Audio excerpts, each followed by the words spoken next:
Welcome to another episode of the LongBox Paradox. I'm Dan, and today we're going to be talking about, starting with, from Marvel Comics, the Immortal Hulk. Al Ewing has put together a great series so far, taking it to a horror element now, and with finding out that, especially in this issue, you find out most of the gamma-irradiated creatures are unkillable. They come back. So this issue started with Doc Samson, as in the last issue, confronting the Hulk. And as it's starting, Doc Samson goes over how he died and then came back, and he's been hiding and not really revealing himself that he was back. And we find out also, last issue, the Hulk and Betty were sniped by Bushwhacker in the head. And Doc Samson's fighting, and the Hulk has a hole in his head, and he has lost his smarts. So Samson's fighting him, and the Hulk's just the brutal, brainless Hulk again. And as it grows back, the Hulk starts talking. And Samson and the Hulk kind of have this discussion. And in it talks about how when Amadeus Cho took the gamma energy away from the Banner and made him Banner again, took away the Hulk, that something in Banner broke, and he engineered his own kind of suicide plan. And when the dumb Hulk came back that Hydra brought back, something broke again, and Banner let out this personality to keep the other one down. And they start talking about, oh, well, Banner always talked about how there was this personality chained in that he called the Devil Hulk. And the Hulk kind of says, well, yeah, I'm the Devil Hulk, but Banner's afraid of being loved. It gets in this whole psychological trip that since the Peter David, Dale Keown run hadn't been down in quite a bit. So it was interesting with this. So the Hulk and Samson are having this back and forth, and it ends with a twist in a graveyard at the end. I don't want to ruin it, but you can kind of see where it's going as the issue goes on. Alex Ross continues to knock it out of the park with the covers for this run.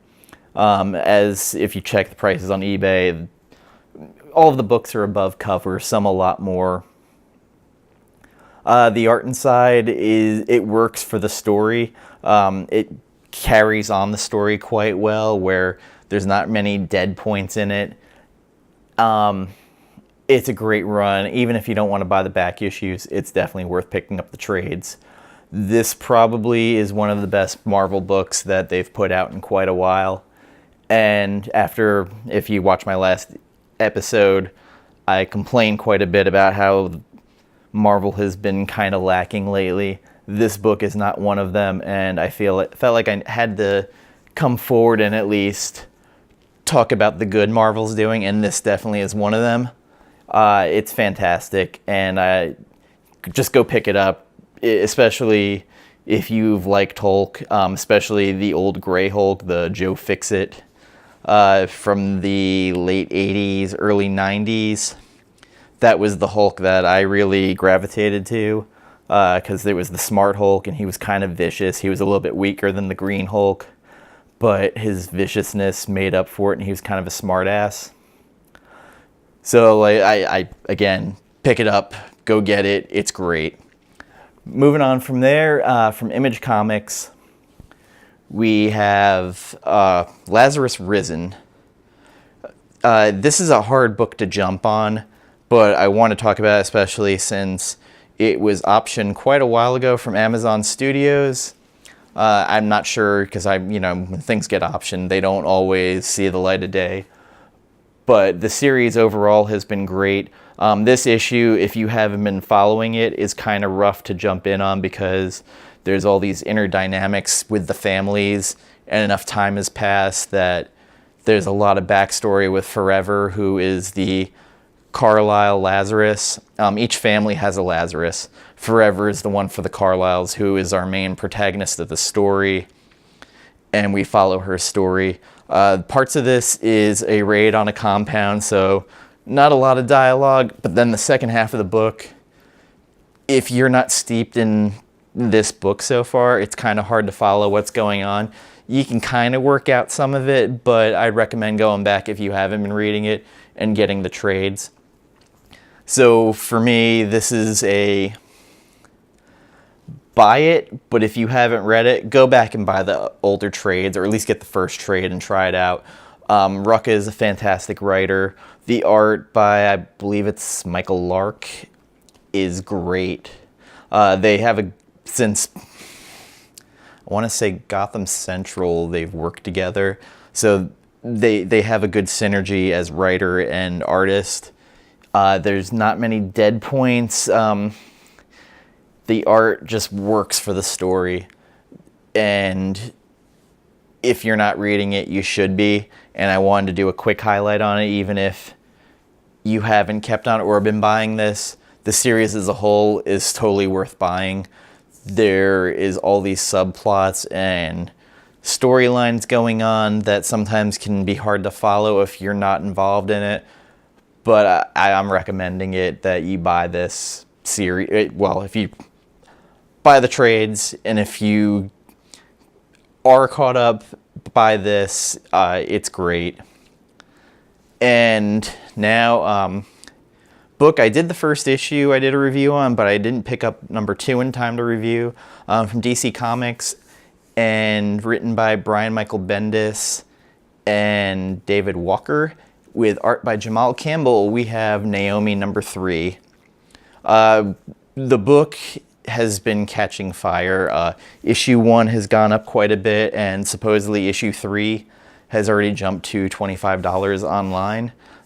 Might be a low copy count out there, or production run.